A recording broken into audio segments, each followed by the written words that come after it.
At my birthday, I walked into balloons, cake, candles, everything.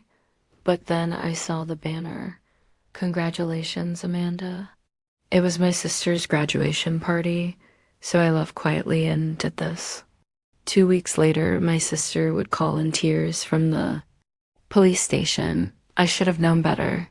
But for one perfect stupid moment, I let myself believe it. That the music, the streamers, the cake, it was all for me. That my family, who had forgotten my birthday 3 years in a row, once because Amanda had a migraine, I had finally remembered I existed. I saw the lights, the guests, the decorations. People actually turned and clapped when I walked in. I almost laughed like something out of a movie. For a full 3 seconds, I lived in a fantasy world where I was the favorite child. And then congratulations, Amanda.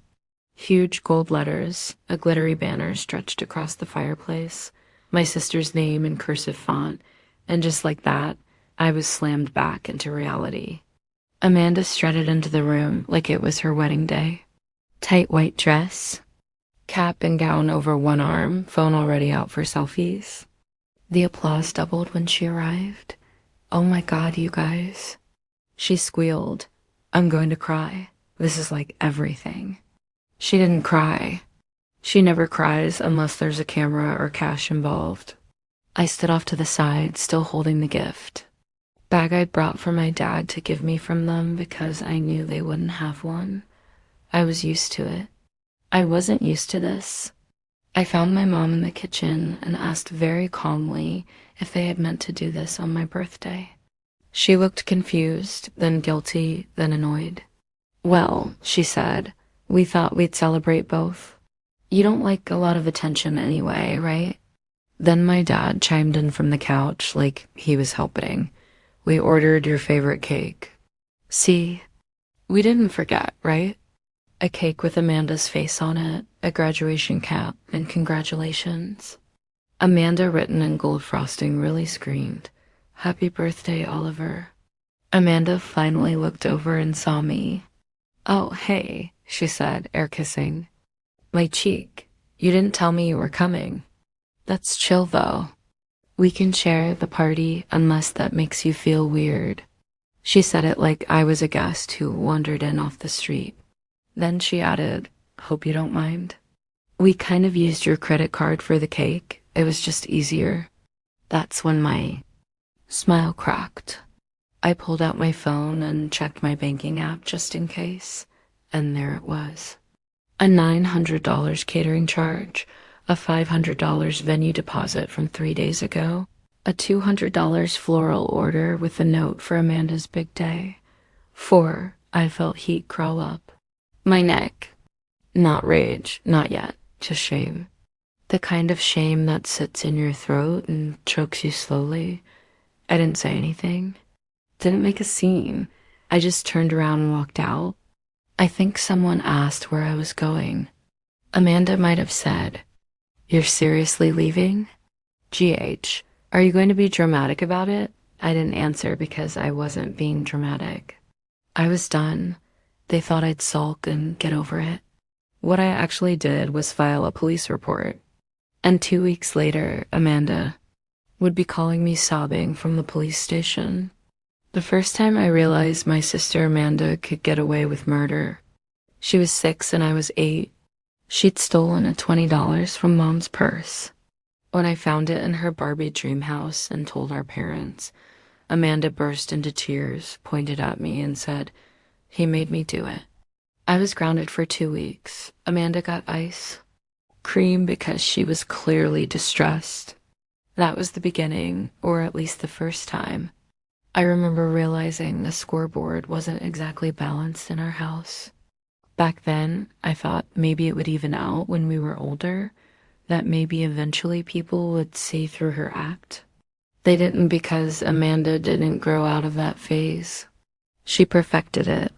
And my parents, they clapped every step of the way. Growing up, she had an audience. Her entire personality was a stage performance. Perfect smile, perfect hair, perfect tearful apologies, followed by zero consequences. If I got a B plus on a test, my parents would say, next time, aim higher. If Amanda got a C minus, it was, she's doing her best. She's under a lot of pressure. She once borrowed my laptop for a school project and returned it with a cracked screen and 5 missing keys. When I told her she had to pay for the repair, she rolled her eyes and said, I'm literally a student. You make money. Don't be selfish. She said it like I was being unreasonable for not wanting to sponsor her. Tech destruction, but Amanda didn't ask. Amanda took, and my parents called it love. When Amanda said she wanted to do a semester abroad in Italy, my parents raided the emergency fund. When I needed help covering a car repair to get to work after a layoff, I was told to budget better. I paid for my own college, every cent, took on 2 jobs, and ate more ramen noodles than I care to remember. Amanda, meanwhile, got a fully funded degree, no student loans, and a monthly allowance so she could focus on school. I wasn't bitter, not at first. I was exhausted, but I told myself, you're the older brother. You're supposed to sacrifice. Then came the medical lie. A year ago, Amanda called me late one night, sniffling, voice shaking, full Oscar-worthy performance. Said she needed $1,800 for a specialist. Told me not to tell mom and dad that she was scared and that it was probably nothing, but it could be serious. I wired the money within the hour. 2 weeks later, she posted a series of photos from a healing retreat in Tulum. Yoga by the beach, crystal therapy, a $600 a night villa. When I confronted her, she blinked at me like I was being unreasonable. I was having an emotional crisis, she said. You don't understand how draining school has been. My parents' reaction. Let it go, Oliver. Amanda's always been sensitive. I didn't report her. I didn't even yell. I just started putting distance between us quietly, strategically. I changed passwords, removed my cards from shared delivery apps, made sure she couldn't access anything she hadn't earned. But apparently she'd been planning something anyway. I found out later that mom had used my old credit card when I'd forgotten to cancel because it was still linked to the account from last year's Thanksgiving groceries. Apparently, using my money for Amanda's party wasn't stealing. It was convenient. I should have expected it, but it still hit me in the gut. Hard. After I left the party, I sat in my car in silence for a long time, not crying, just staring, processing. It wasn't even about the money, though. That was a blow. It was the realization that no matter how old we got, nothing had changed. I was still the backup plan, the afterthought, the wallet with legs. You know what my mom texted me that night? You embarrassed Amanda by walking out. You made everything about you again.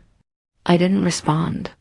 I opened my Photos app and scrolled back through Amanda's graduation posts. There she was, laughing by the cake I paid for, holding up a custom sign that said, Class of 2025. She did it. There was no mention of me. No birthday message, no tag, nothing. The next day, she posted a photo of her gifts and wrote, so grateful for my amazing family. Guess who wasn't in any of the pictures? I think that's when the emotion shifted. I wasn't just hurt anymore. I was furious. Quietly furious. The kind that doesn't burn hot but cold. Focused. I wasn't going to yell. I wasn't going to post about it. I was going to do something they never expected. Tell someone who could actually do something. I spent the next few days gathering receipts. Literally, my credit card statements showed every charge for the party, the cake, the catering, the decorations. A flower order with a message for Amanda's big day charged to me. The venue confirmation had Amanda's email and phone number listed. The invoice went to her inbox. The name on the rental contract, Amanda, on behalf of family. The card used mine. I even had old texts from months ago where Amanda had asked me, You're not going to make a big deal about your birthday, right? It's close to my graduation, and I kind of want the spotlight, lol. At the time, I ignored it. But now it was gold evidence, proof that this wasn't a misunderstanding. This was intentional. They used me again. I didn't tell anyone I was filing a report. Not my parents, not Amanda. Just walked into the police station with a folder and the quiet determination of someone who has finally had enough. The officer who took my statement looked genuinely uncomfortable when I explained who it was. I told him it was fine.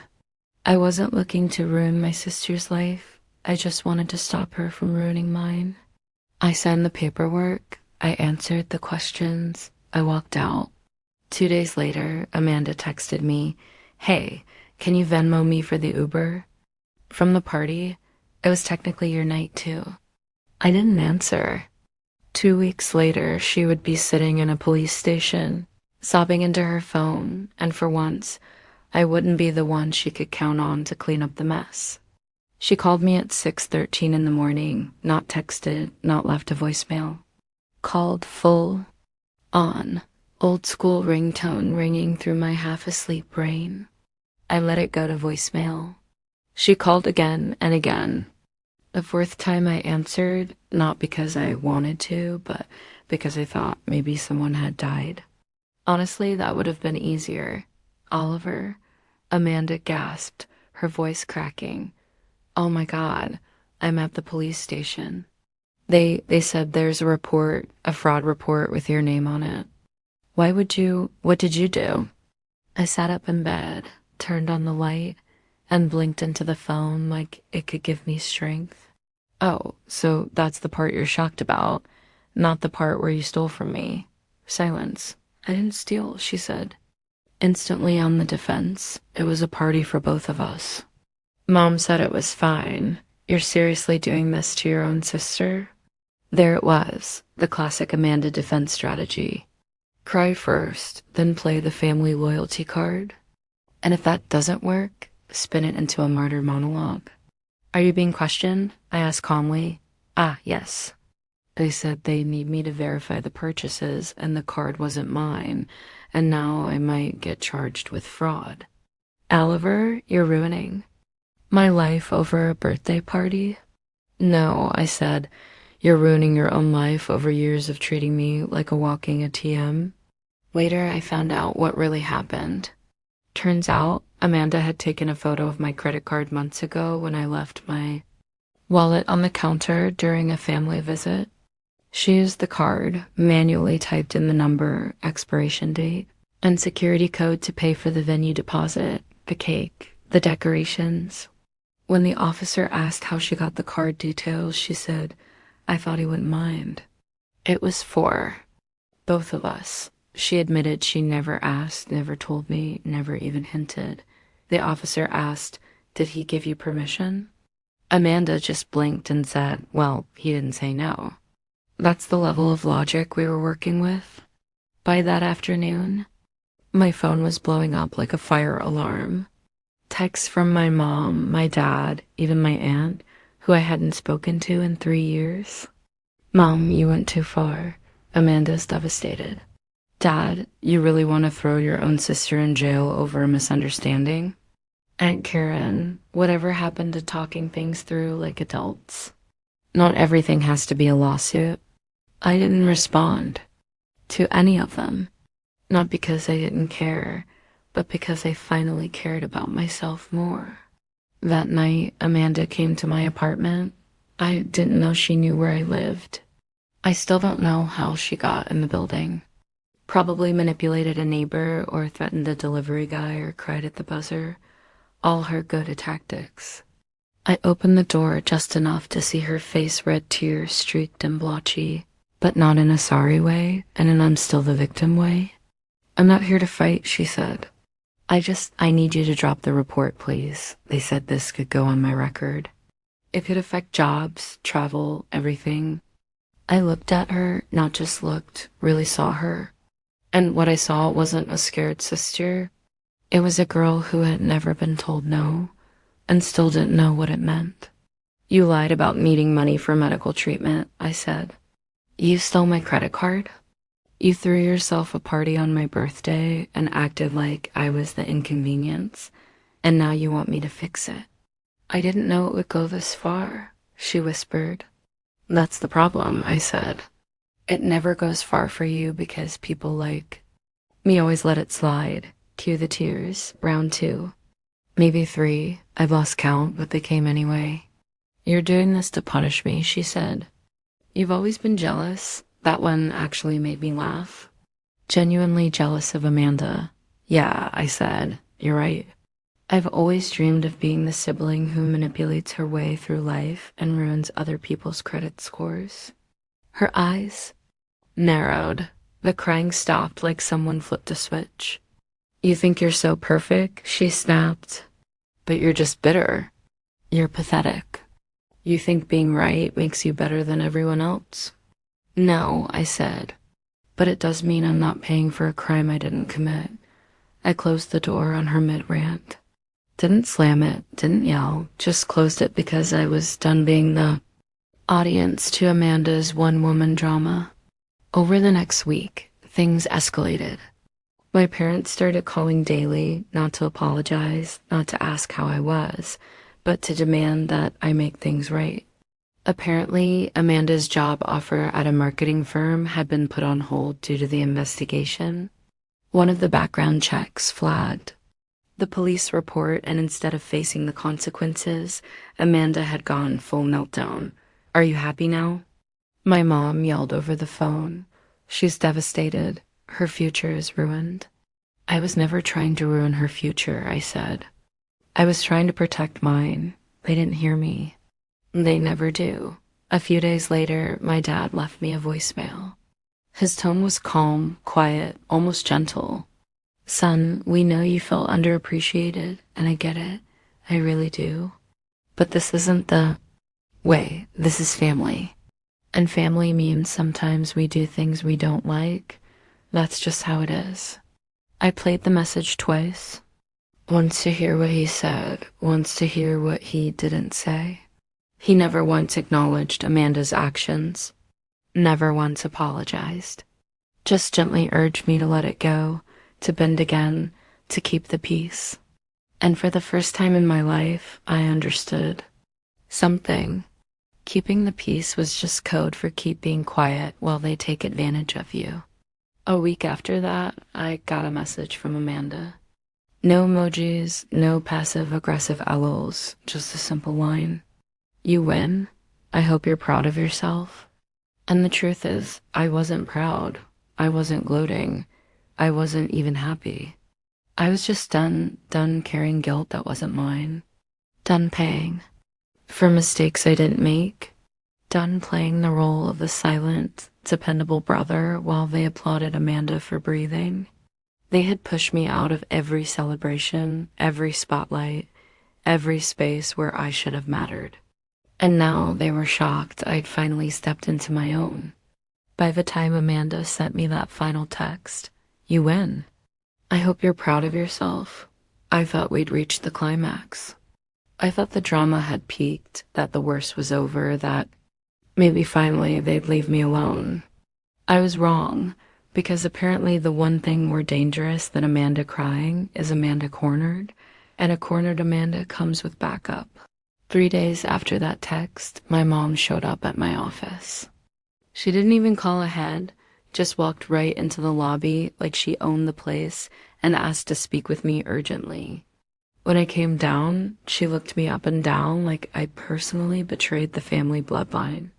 I raised you better than this, she said. No hello, no how are you? Just straight to the guilt. I motioned for us to step outside. She followed, her heels clacking like judgment across the pavement. You've humiliated your sister, she snapped. She might not get the job now. Do you understand what this means? Her whole career could be ruined. I said, yeah, that's usually what happens when you commit fraud. Her face reened. Not from shame, from fury. You're doing this out of spite over one party. We raised you, Oliver. We paid for your school clothes, your sports, your food. right? I said, and in return, I gave you a down payment on your house and covered your utilities for 2 years. But sure, let's talk about that one time in 5th grade you bought me sneakers. She actually had the nerve to say, that was your choice. We never asked you to help. No, they never asked. They just expected. Expected me to pick up the slack when Amanda blew through her allowance.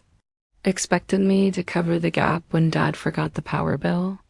Expected me to be grateful for scraps. While Amanda was handed everything on a silver platter, including my birthday. I'm not dropping the report, I said. And if Amanda has any sense left, she'd take the deal the officer offered her and move on.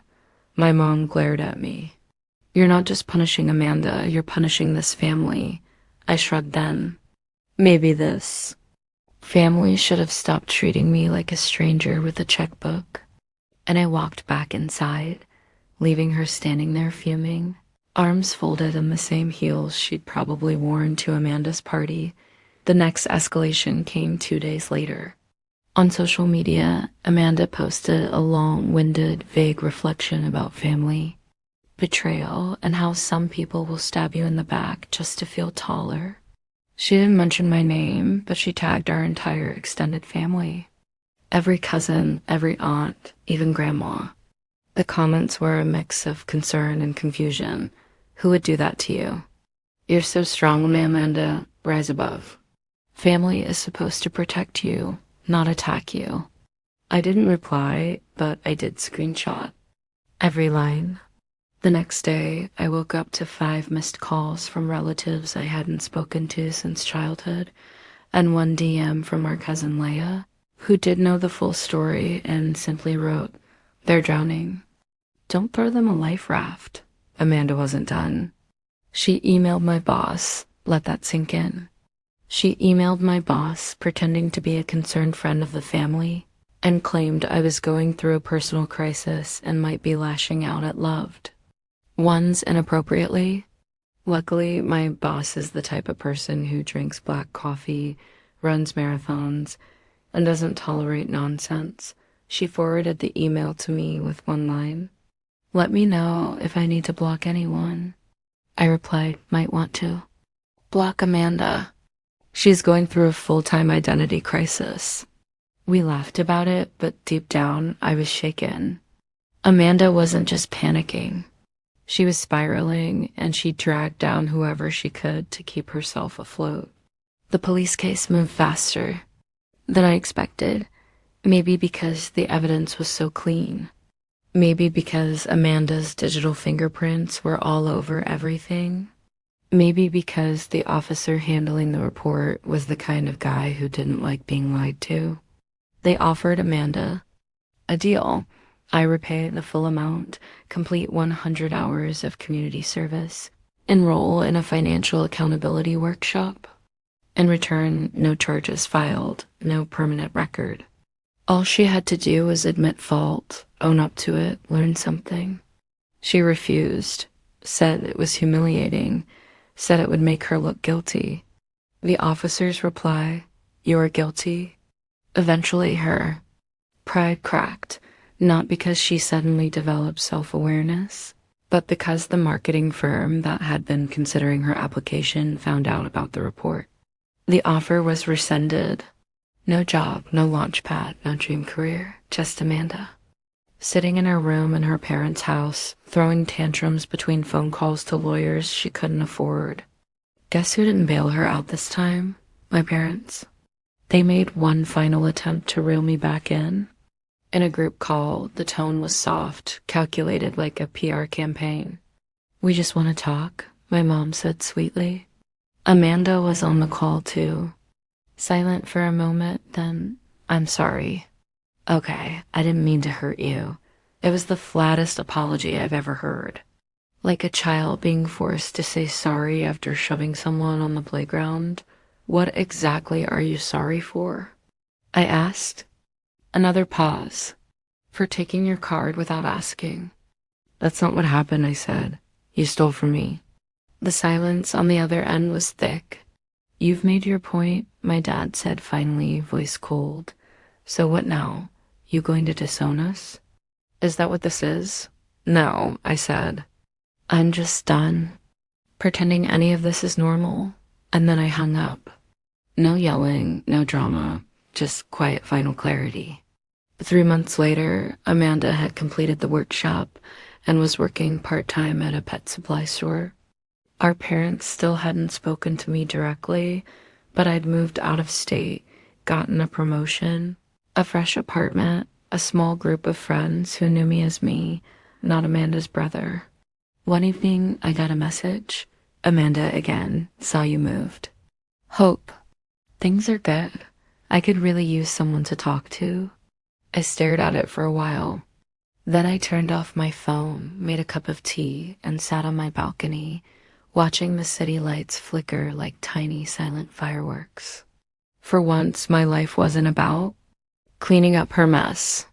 And in that silence, I finally felt free. I still get mixed feelings about it sometimes. Not guilt exactly, just that little voice in your head that says, what if you just let it go one more time? But then I remember the years of silence, the stolen money, the birthdays that weren't mine, and I know I did the right thing. Still, what do you think? Was I too harsh, or was it finally time someone held her accountable?